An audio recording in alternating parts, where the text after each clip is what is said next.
Hello guys, आपका स्वागत करता हूं मेरे यूट्यूब चैनल में। सो गाइस, आज की वीडियो में हम एक और स्ट्रेटजी के ऊपर डिस्कस करेंगे जो कि स्विंग ट्रेडिंग स्ट्रेटजी है, जो कि हम बैंक निफ्टी में यूज कर रहे हैं। ओके, मैंने अपनी ऑलरेडी इस स्ट्रेटजी को मैंने डिस्कस किया है थोड़ा बहुत अपनी इस वीडियो में। इस वीडियो में आप देख सकते हैं, तो आप मेरे प्लेलिस्ट जाके इस वीडियो को भी चेकआउट कर सकते हैं। बाद में इस वीडियो को देखिए ताकि आपको ये एडवांस स्ट्रेटजी और अच्छे से समझ में आए।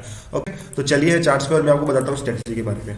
तो गाइस, फर्स्ट ऑफ ऑल ये जो स्ट्रेटजी मैं यूज करूंगा ये करूंगा बैंक निफ्टी के ऊपर, राइट। क्यों बैंक निफ्टी के ऊपर? क्योंकि आप सबको पता है बैंक निफ्टी बहुत ज्यादा वॉलेटाइल है और हमके अच्छे खासे प्रीमियम मिल जाते हैं। और मैंने टाइम फ्रेम लिया है यहाँ पे 30 मिनट्स, क्योंकि ये स्ट्रेटजी मैं यूज करूंगा वो करूंगा मंडे के दिन, और मैं स्ट्रेटजी से एग्जिट कब लूंगा? थर्सडे के दिन। आई होप आपको समझ में आ रहा हो। ये 4 दिन के अंदर मैं स्ट्रेटजी को यूज करूंगा। एंड गाइस, ट्रस्ट मी, अगर आप स्ट्रेटजी को लॉन्ग टर्म में करते हो तो आप बहुत ही अच्छे खासे रिटर्न इस स्ट्रेटजी से अर्न कर सकते हो। Okay, and this strategy totally based on the options. मैं ऑप्शंस को सेल करके बनाऊंगा। Basically it is a selling strategy, option selling strategy. तो चलिए गाइस, इस स्ट्रेटजी को डिस्कस करते हैं। इससे पहले मैं जिसमें एक इंडिकेटर या एक प्राइस एक्शन इंडिकेटर यूज करूंगा वो है सीपीआर। अब मैं बेसिकली स्विंग ट्रेडिंग ले रहा हूं मंडे से लेकर ट्यूसडे के दिन, तो मैं सीपीआर यहाँ पे डेली सीपीआर का यूज करूंगा, मैं यहाँ पे वीकली सीपीआर का यूज करूंगा। तो उसका मतलब है प्रीवियस वीक के day high, day low and opening, इन तीनों को मिला के जो मेरे लेवल्स बनेंगे ना, मैं उन पे ट्रेड करने की कोशिश करूंगा। Okay, and one more thing guys, अगर कैंडल्स, फॉर एग्जांपल ये सीपीआर लेवल है ना, अगर कैंडल्स इसके ऊपर खुल रही है तो it's a very high probability market इस सीपीआर को ब्रेक नहीं कर पाएगा। मार्केट यहाँ से ऊपर ही रहेगा। अगर इसने सीपीआर को ब्रेक कर दिया तो मार्केट यहाँ से डाउनवर्ड वे में हो जाएगा, यानी डाउन ट्रेंड में हो जाएगा। अगर कैंडल सीपीआर के नीचे ओपन हो रही है, क्लोज हो रही है, तो ये हम मान के चलेंगे या ये हाई प्रोबेबल है कि मार्केट ये सीपीआर को ब्रेक नहीं करेगा। अगर सीपीआर को ब्रेक कर दिया then trend from here is up trend. So guys, this is CPR level. ये दिन अभी पूरा नहीं हुआ है तो मैं ये वीक ले लेता हूँ। ओके, अच्छे से समझ में आएगा आपको। सो गाइस, है क्या, ये जो 3 लाइन दिख रही है आपको, ये ब्लू कलर की 3 लाइन, ये मेरी सीपीआर के लेवल है। यानी ये प्रीवियस वीक के डे हाई लो के कंबाइन करके बनाया, एवरेज करके बनाया हुआ है, जिसका फॉर्मूला आप जाके गूगल में देख सकते हैं कैसे क्या बनता है, वो बात दूसरी बात है। लेकिन हम अगर स्ट्रेटेजी को डिस्कस करें तो ये 3 सीपीआर लेवल्स है। ये आपको ब्लू लाइन दिख रही है ना, ये सीपीआर लेवल्स है। तो हम स्ट्रेटेजी के ऊपर आते हैं।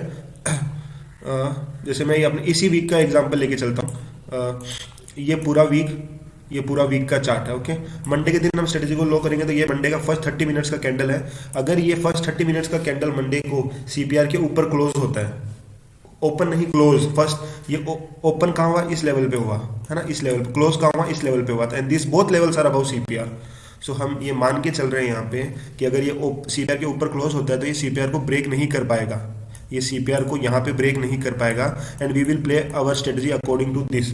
ओके, सीपीआर यहाँ फर्स्ट 30 मिनट्स की ओपन क्लोज हुई तो हमें फर्स्ट 30 मिनट्स की कैंडल का वेट करना है। उसके बाद मुझे एंट्री लेनी है। मैं क्या करूँगा, इस सीपीआर का नेक्स्ट जो पिवोट है या नेक्स्ट जो रेजिस्टेंस है वो है ये रेड लाइन जो कि है S1। तो मैं यहाँ पे S1 पे एक पुट को सेल कर दूंगा। आप ये वीडियो एंड तक देखते रहिए गाइस, आपको मैं इस वीडियो में एडजस्टमेंट भी बताऊंगा इस स्ट्रेटेजी का, जो कि बहुत ही इंपॉर्टेंट है। ओके, एडजस्टमेंट के बिना भी हम इस स्ट्रेटेजी को आधा अधूरा मान के चल सकते हैं। ओके, तो मैं क्या करूंगा, अपने इस सीपीआर के नेक्स्ट प्रीवियस जो रेजिस्टेंस है, जो कि ये S1 है, इसका मैं एक इस लेवल का, यानी कि 41,600 है, तो 41,600 का एक पुट सेल कर दूंगा। ओके, वीकली बेसिस का, मतलब अगर मंडे को ट्रेड ले रहा हूं तो ये यहाँ पे थर्सडे का पुट सेल कर दूंगा। ओके, नीचे की ओर मैंने यहाँ पे पुट सेल कर दिया है। ओके, ऊपर की ओर मैंने R3 रेजिस्टेंस है, यानी ये ग्रीन वाली R1 है, ये R2 है, या R2 R3 रेजिस्टेंस का 50% का मैं क्या करूंगा, यहाँ पे कॉल भी सेल कर दूंगा। So now you can see what is my strategy. मैं क्या कर रहा हूँ, सीपीआर के ऊपर, अच्छा शॉर्ट में बता देता हूँ, सीपीआर के अगर ऊपर खुल रही है, कैंडल्स क्लोज हो रही है, तो मैं सीपीआर के जस्ट नीचे वाले पिवोट पॉइंट का पुट सेल कर रहा हूँ, क्योंकि मैं मान के चल रहा हूँ कि मार्केट इस सीपीआर को क्रॉस नहीं करेगा। एंड ऊपर में ऑलमोस्ट R3 रेजिस्टेंस है या R2 रेजिस्टेंस है, उसके इन बिटवीन 50% का मैं क्या कर रहा हूँ, एक कॉल भी सेल कर रहा हूँ। ओके, सो ये मेरा यहाँ पे प्रीमियम कितना लग गया, ऑलमोस्ट 1.4 to 1.5 लाख लगेगा। सो हमारा यहाँ पे एक पुट सेल है और यहाँ पे एक कॉल सेल है। ओके, कॉल सेल है। अब मुझे ये मैं करके बैठ जाऊंगा। Okay, this is simple. Monday के दिन 30 मिनट्स के बाद मुझे पुट सेल करना है, एक कॉल सेल करना है। मैंने बता दिया कैसे क्या सेल करना है। अगर सीपीआर की नीचे होती है तो मैं ऊपर का करूंगा, अगर ऊपर का होता है तो नीचे का करूंगा। ओके, सिंपल सा है ये। इसके बाद मुझे एडजस्टमेंट पार्ट की बात करूं, ये आपको लेके बैठ जाना है। अगर सीपीआर को क्रॉस नहीं करता है तो आप आराम से वेडनेसडे के दिन ही आप अपने प्रॉफिट का, मैक्सिमम प्रॉफिट का 90% अर्न कर लेंगे और वहां से आप सेल ऑफ कर सकते हैं, नो डाउट। बट अभी हम एडजस्टमेंट पार्ट देखते हैं। अगर मान लो मार्केट इसको क्रॉस कर देता, सीपीआर को, मार्केट ने यहाँ पे आप देख सकते हो मार्केट ने ये क्रॉस नहीं किया। ओके, यहीं पे रहा, साइडवेज रहा। अगर मार्केट मान लो ये ऐसे करके यहाँ पे क्रॉस कर देता तो गाइस जब मार्केट सीपीआर को क्रॉस करता या यूं मान के चलिए जब कोई भी कैंडल सीपीआर के नीचे क्लोज हो जाती तो हम क्या करते हैं, इस पुट जो हमने यहाँ पे सेल किया इससे 100 या 200 स्ट्राइक प्राइस नीचे की और हम एक पुट को बाई कर लेते हैं as a hedging purpose. I hope आपको समझ में आ रहा है क्या बोल रहा हूँ मैं, वापस सुनिए। अगर कैंडल सीपीआर को पहले तो मान के चल रहे सीपीआर को क्रॉस नहीं करेगी, पर by chance due to some sudden news अगर सीपीआर को क्रॉस कर लेती है कैंडल्स, तो हम अपना जो लेवल बेचा उससे 100-200 पॉइंट नीचे दूर एक पुट को बाई कर लेंगे एज ए हेजिंग पर्पस। दोनों साइड नहीं करेंगे, एक ही साइड बाई करेंगे जिस तरफ ब्रेक हुआ है रेजिस्टेंस। जैसे यहाँ पे सीपीआर रेजिस्टेंस ब्रेक हुआ है तो मैंने अपने पुट के 200-200 पॉइंट नीचे का पुट मैंने बाई कर लिया as a hedging purpose. And बस देखते रहिए, अगर मार्केट क्रॉस भी होता है तो आपको ये तो प्रॉफिट देगा ही देगा, ऊपर वाला भी प्रॉफिट देगा ही देगा, बस ये माइनस या लॉस देगा। जो आपका अगर 2500 का अगर यहाँ पे टारगेट था तो आपको वहां पे 1500 रुपये मिलेगा, बट आप लॉस नहीं करोगे, आप प्रॉफिट में ही रहोगे at the end of the week. समझ में आया आपको? ओके अगर ऊपर की ओर क्रॉस करता है तो guys whenever this candle is crosses this R2 resistance, मतलब जस्ट नेक्स्ट रेजिस्टेंस, जैसे ये यहाँ पे मैंने बेचा है तो उसके जस्ट नेक्स्ट रेजिस्टेंस कौन सा ये है, इसको अगर ब्रेक कर लेता है तो मैं इसे 100-200 पॉइंट नीचे का बाई कर दूंगा। ये वाला नीचे वाला नहीं करूंगा, नीचे वाले का ब्रेक ही नहीं हुआ है ना, या तो ये ब्रेक होगा 3 दिन के अंदर या ये ब्रेक होगा। ऐसा तो है नहीं कि इतना 200 पॉइंट रैली किया, 200 पॉइंट नीचे रैली किया फिर ऊपर किया, हो सकता है लेकिन बहुत ही रेयर चांस है। एक साइड का होगा तो मुझे एक साइड अपना हैच बाई कर लेना है। तो this is a strategy, I hope आपको समझ में आया हो इस स्ट्रेटजी के बारे में। चलो हम बैक टेस्ट भी कर लेते हैं 1 से 2, इसी वीक को बैक टेस्ट कर लेते हैं। एंड 1 में एक और स्ट्रेटजी एक और वीक दिखाऊंगा जहां पे आपका ब्रेक हुआ हो, इसमें तो कहीं ब्रेक नहीं हुआ, तो मुझे पता है इसमें तो मुझे प्रॉफिट मिला। देखो इसमें कहीं भी ब्रेक नहीं हुआ है ना, इसमें ना ये वाला लेवल ब्रेक हुआ ना ये लेवल ब्रेक हुआ, तो मुझे ऑलरेडी यहाँ पे 2500 पॉइंट आराम से मिल जाएंगे या 3000 भी मिल सकते हैं। अगर मुझे देखना पड़ेगा कि ये कौन से कितना प्रीमियम में मुझे मिल रहा है। अगर चलो हम एक स्ट्रेटेजी डिस्कस करते हैं, एक वीक डिस्कस करते हैं जहाँ पे ब्रेक हुआ हो। ओके देखो इसमें हमने अच्छा प्रॉफिट अर्न किया, राइट, इसमें प्रॉफिट अर्न किया। ये वीक है, ये वीक भी ये सीपीआर है, बहुत नैरो सीपीआर है, यहाँ पे खुला और इसमें भी कहीं ब्रेक नहीं किया। ये वाला फ्राइडे का दिन है गाइस, इसको मत देखिए। ये जो वीक है ना ये फ्राइडे का आपका, ये मंडे ट्यूसडे को छुट्टी था, वेडनेसडे और थर्सडे, ये 3 दिन का है। और यहाँ पे अगर आप बेचते हैं तो ये भी ब्रेक नहीं हुआ ना सीपीआर ब्रेक हुआ, यहाँ पे भी आप अच्छा खासा अर्न कर लेते हैं प्रॉफिट। ओके तो इसमें भी आई थिंक ब्रेक नहीं हुआ है, ये थर्सडे का है, ये थर्सडे के दिन का है। लेकिन आई थिंक मुझे जहाँ तक मैंने इसका ये स्ट्रेटजी मैंने डिप्लॉय किया था तो मुझे पता था कि ये यहाँ पे ओपन भी हुआ है तो भी मुझे अच्छे से इसका प्रीमियम कुछ गल नहीं रहा था, कुछ नेगेटिव दिखा नहीं यहाँ पे। तो ये वीक में भी हम प्रॉफिट ही रहे थे नो डाउट। और नेक्स्ट वीक लूँ, कोई वीक मिल जाए मुझे जहाँ पे ब्रेक हुआ हो। इसमें भी कोई ब्रेक नहीं हुआ, यहाँ पे भी हमने प्रॉफिट अर्न किया। इसमें भी देखो यहाँ का बेस था, इसमें भी कोई इसमें अपर का लेवल ब्रेक हुआ है, ठीक है।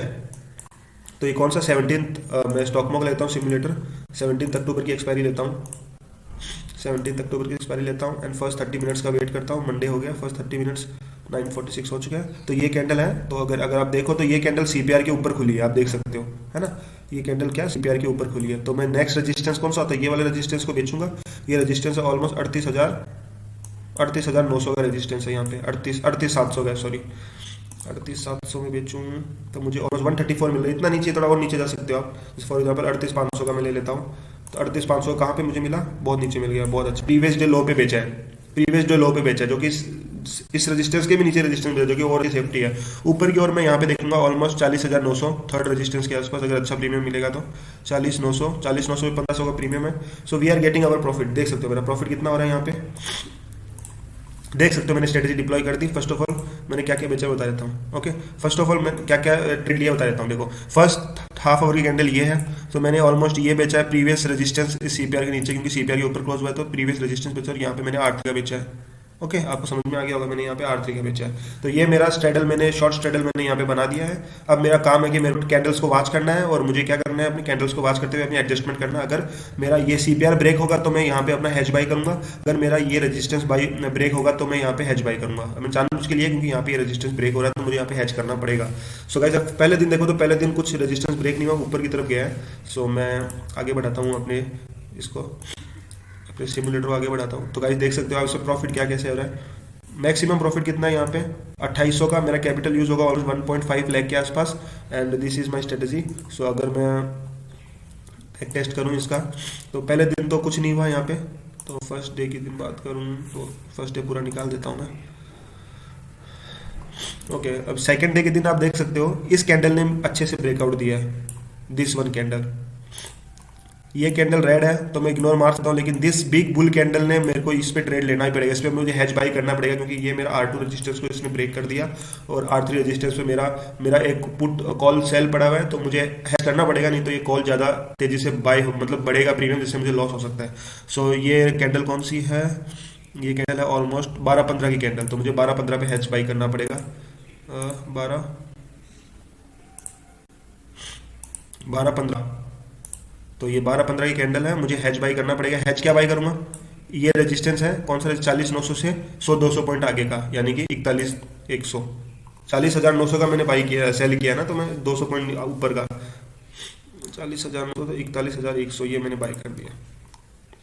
ओके, ये मैंने हेज बाई कर लिया। अगर मार्केट ऊपर भी गया ना, अगर मार्केट ऊपर भी गया तो इसका एडवांटेज क्या है मैंने बाई करने का, मैंने क्या किया, ये तो मैंने सेल कर रखा है यहाँ पे, और इसके ऊपर का मैंने बाई कर लिया। क्यों बाई किया, क्योंकि यहाँ पे ये रेजिस्टेंस है, ये ब्रेक हो गया तो इसके टच कर सकता है। तो अगर मार्केट ये ऊपर भी चला गया ऐसे, तो भी मुझे इसमें कुछ ज़्यादा लॉस नहीं होगा, माइनर सा 200-300 रुपीज़ का लॉस होगा, क्योंकि मैंने हेज बाई कर लिया और मेरा ये वाला पुट ही मुझे पूरा का पूरा प्रॉफिट दे देगा end of the week. I hope आपको समझ में आया हो। सो अगर मैं बैक टेस्ट करूँ तो इसके बाद क्या हुआ, यहाँ पे मुझे पूरा देखना है एक्सपायरी के दिन, क्योंकि उसके आगे फिर क्रॉस ही नहीं हुआ है। सो मंडे के दिन पूरा हो गया,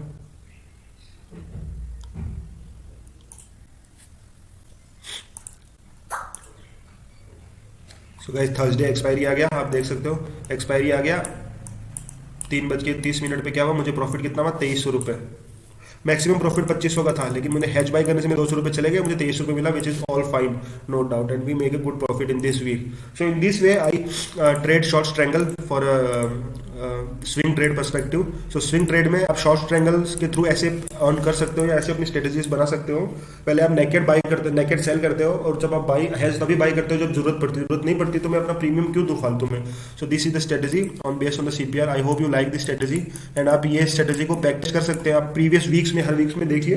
एंड अगर मैं आपको बताऊं, अगर मैं खुद का रिजल्ट बताऊं तो मैं, अगर आप जनवरी से लेके अभी तक बैक टेस्ट करोगे ना, जनवरी से लेके अभी नवंबर चल रहा है, नवंबर तक बैक टेस्ट करोगे ना, हार्डली 4 से 5 वीक ऐसा होगा जहां पे आपको एडजस्टमेंट की जरूरत पड़ी होगी, अदर साइड एडजस्ट की जरूरत पड़ेगी, और 4 से 5 वीक मतलब ऑलमोस्ट 1 महीना आपको एडजस्टमेंट की जरूरत पड़ी है, और बाकी के सारे महीनों में आपको कोई एडजस्टमेंट नहीं है, बस सेल करके बैठो और वॉच करो। अगर ब्रेकआउट होता है अदर साइड में रजिस्टर का तो आप हेज बाई करो, नहीं तो आप अर्न करो। So that's all for today's video guys. आपको आई होप आपको वीडियो अच्छी लगी होगी। सो अगर आपको वीडियो अच्छी लगी है तो प्लीज़ गाइस वीडियो को जरूर लाइक करें एंड चैनल को जरूर सब्सक्राइब करें।